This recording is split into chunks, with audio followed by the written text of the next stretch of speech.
is brought to you by the generous support of our viewers and the following community partners.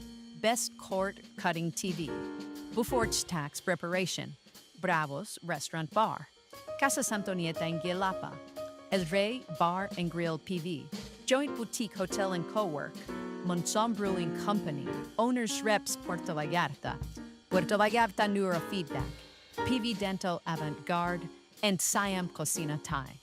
Thank you for your support, and thank you for supporting our community partners.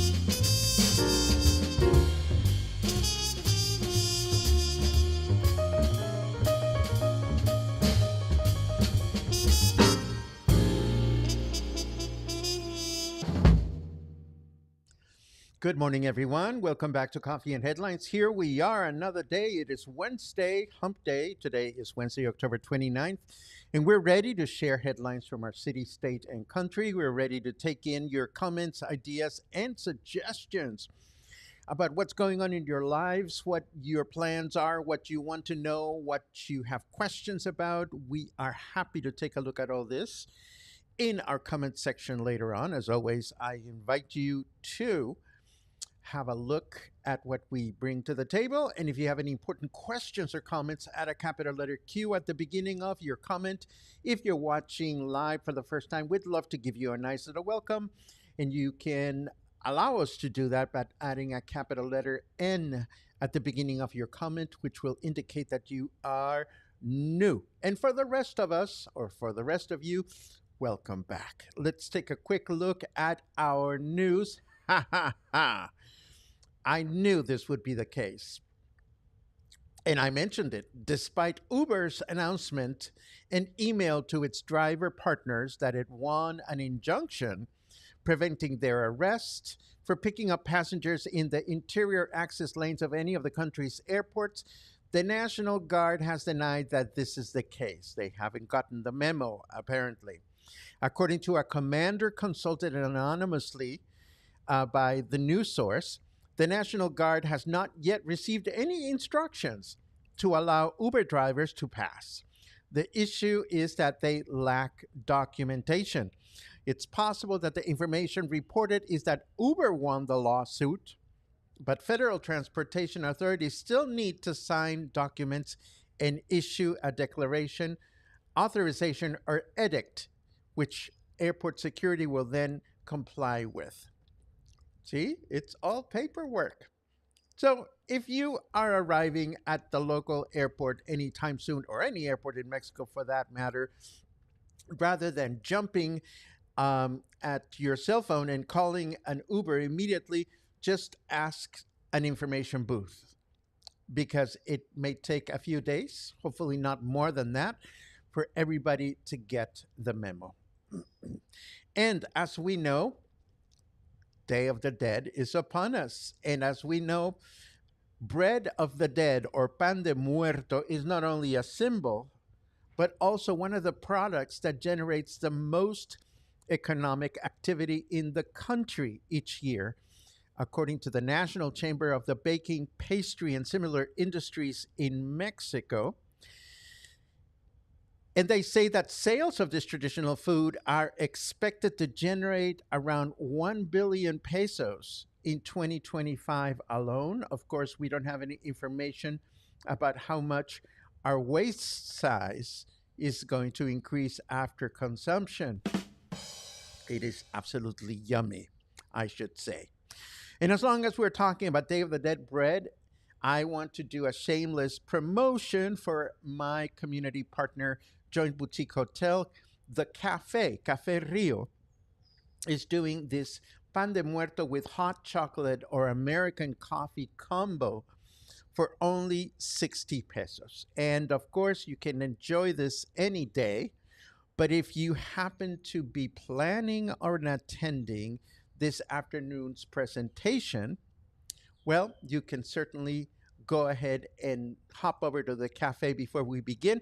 Presentation starts at 5 and the cafe closes right at 5, which also reminds me that The Joint Boutique Hotel and Co-work is eagerly looking for a bartender to man their cafe in the afternoons and evenings as it becomes a comfy little lounge bar. So, if you happen to know of someone that wants to be a bartender and wants to join the staff at the Joint Boutique Hotel, please let them know because those of us that go to music appreciation presentations are eagerly waiting for this to happen. Why? Because wouldn't it be lovely if right after any presentation we could just hang out and have a nice cocktail to continue discussing music? That's a selfish wish, but there you have it. If you have a bartender in your telephone directory, give him a jingle. There might be a job for her or for him. And of course, Mayor Luis Munguia has confirmed that this year there will be no attempt to break the Guinness World Record for the largest Catrina, but will reuse the monumental structure from the previous 4 years with new costumes. He also highlighted that the second annual Day of the Dead festival, Remember Me, will take place from October 30th, as in tomorrow, to November 3rd, showcasing all the traditions of this very important celebration. And of course, oh my goodness, let me clear my throat.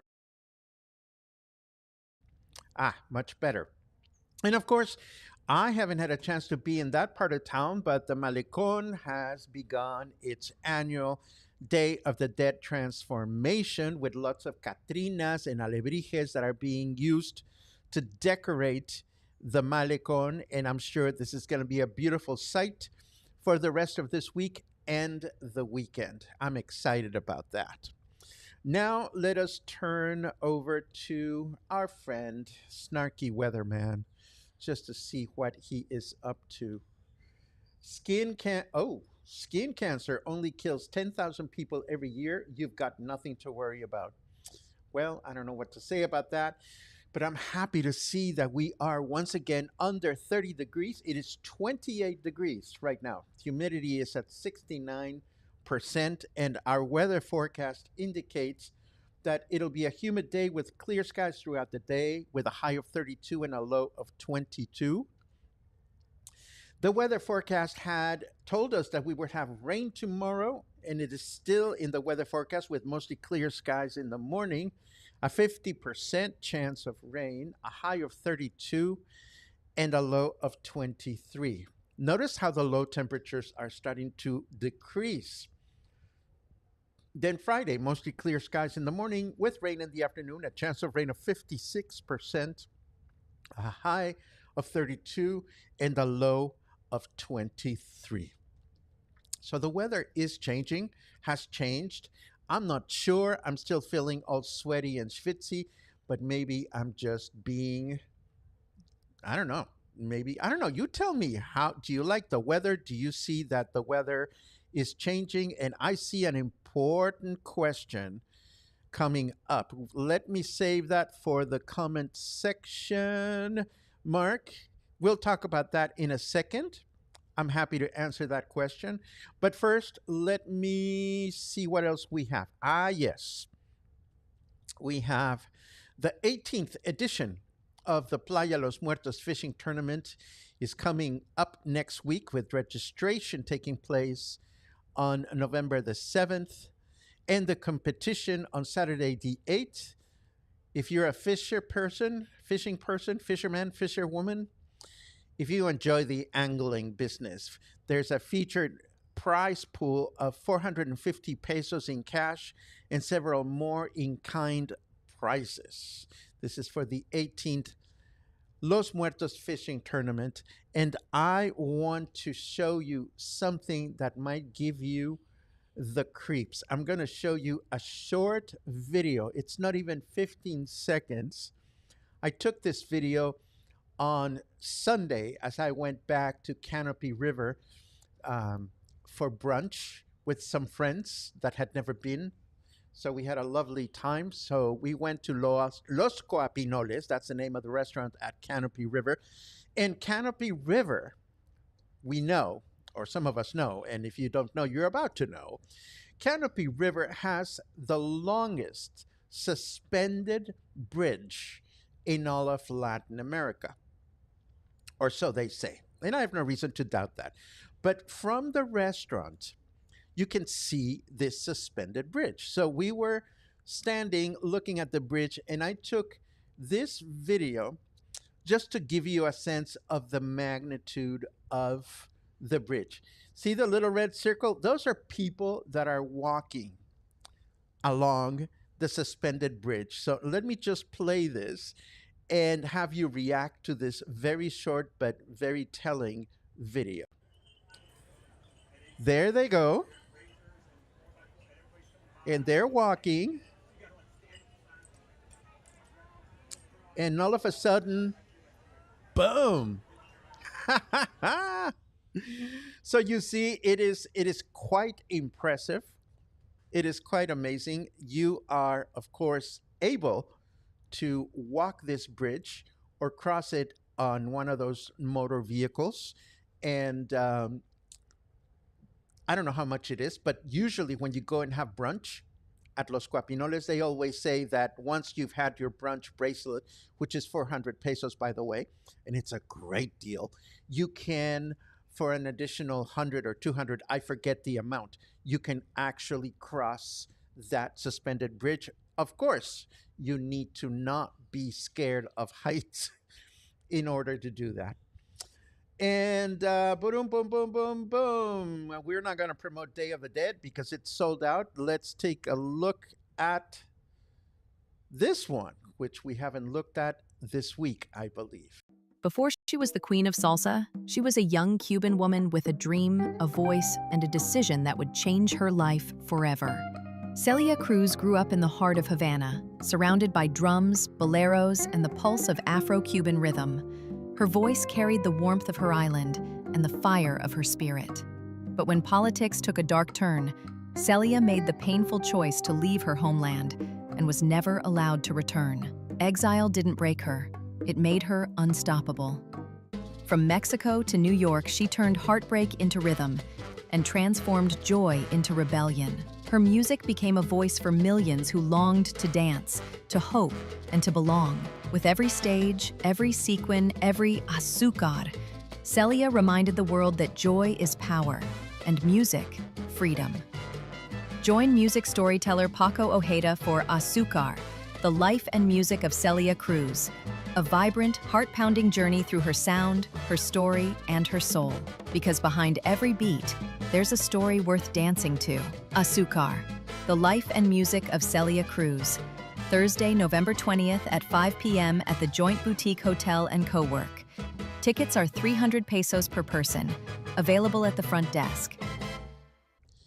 Yes, and I am so excited for that because I love salsa and I love Celia Cruz. And of course, we have to unpack salsa because she's the queen of salsa.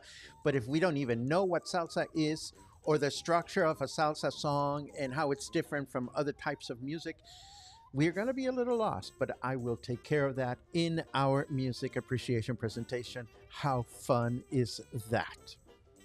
Now, let's take a look at your comments and see what everybody is up to this lovely morning. I see lots of good mornings and I appreciate that. And ba-dum pam pam. Dun, dun, dun, dun, dun, dun. Oh, Doug is looking forward to the presentation tonight. I'll be looking forward to seeing you there, Doug. What a pleasure. Remember, if you want to get your Day of the Dead combo and a hot cocoa from Cafe Rio, you want to get there earlier than 5 o'clock. Well, you want to get there earlier than 5 o'clock anyway, because we start at 5 o'clock sharp. You know, Christy, when I read those amounts, it is baffling. It is amazing that, you know, it's such a big industry, but it is. It is absolutely wonderful. Oh, Chris, I love you for asking about the pier in Mismaloya because that's your favorite question. I haven't seen anything published, and I haven't been back to Mismaloya since Lars and I went for the day to check it out. But I am sure they're moving along. As soon as I see a headline about this, you know, I've got you covered. When are you coming back? actually, feel free to let us know in your comment. Um, let let's see. What about the 200 highway closure today? What about it, Debbie? I understand there was an accident somewhere, but I didn't keep track of it. So I don't know that I have a specific answer for your question, I am afraid. But Mark then asks an important question. Did I read anything about the farmers closing the road to Guadalajara? Yes, farmers in Mexico have been having some differences of opinion with the federal government in terms of how they are compensated for their crops. And this has resulted in a series of highway blockades in different highways in the state of Jalisco. I understand that one of the bus companies flat out decided to not allow their buses to go back and forth. So, but I also understand that it has been resolved. I read that this morning, so that will hopefully soon become old news. Da da da da da da da ba di ba di ba da da da. The weather has definitely changed. Night times now allow for coolish morning breezes. This is true. Thank you for that. Community partner Stan. Did you guys know that Stan Wagner is one of our community partners? And his neurofeedback sessions are heavenly. And I know that they have worked beautifully for me, and they have worked beautifully for a couple of other friends. Of course, Stan does this at his regular practice on my side of town, and also on Thursdays at the Joint Boutique Hotel and Co-work. Let's see. Laura asks, is that the tournament where they feed everyone after with their catches? We saw that last year, and that was awesome. You know, Laura, there is such a thing as that, as a tournament that does that, but I'm not sure if this is the one or if it, or the other one. Because I mean, there's a fishing tournament de orilla, or from the beach, for people that like to fish from the beach, and then there's a fishing tournament that goes out there, and those are the two Los Muertos tournaments that I'm aware of. Then, of course, there's the big marlin and tournament, which is more headquarters in Marina Vallarta, but I don't know that I can tell you which one is which. Let's see. Da, da, da, da, da, da, da, da, da. Ah, da, da, ba, ba. Let's see. Have you considered doing a presentation on Carlos Santana? He's a renowned Mexican musician. I haven't actually, Chris, but you're absolutely correct. Carlos Santana is a renowned Mexican musician. He goes back to the years of Woodstock, and I think he might be an excellent suggestion. I will add it to the list. Thank you very much for that. And Claude, thank you for that, Claude. It's 100 pesos after you buy your bracelet for the brunch. Thank you for that. So if you want to walk across that long suspended bridge after 400 pesos of brunch, you pay an extra 100 pesos and you can do that. Let's see what else we have. I think that's basically it. So it's time to wrap this up. Thank you very much for joining me for yet another edition of Coffee and Headlines. I hope you have a great day today. For me, I'm going to start my afternoon at Café Rio for 2 spotlight interviews, one about an upcoming wine festival, and the other one, I get to sit down with the wonderful Effie Pacero, who's going to tell me about her upcoming activities here in town. It'll be a pleasure to sit down and have a conversation with her for the first time. I mean, we've met each other socially, but we never sat down to really hang out. I'll take this last minute question that says, do you pay extra for pool pass? The answer is yes. And again, that is an added perk once you are sitting for brunch at Los Coapinoles in Canopy River. So thank you very much. I'll see you this afternoon at Cafe Rio or maybe at the presentation. And if not, I will see you tomorrow morning for more coffee, more headlines, and more stories. Have a good one.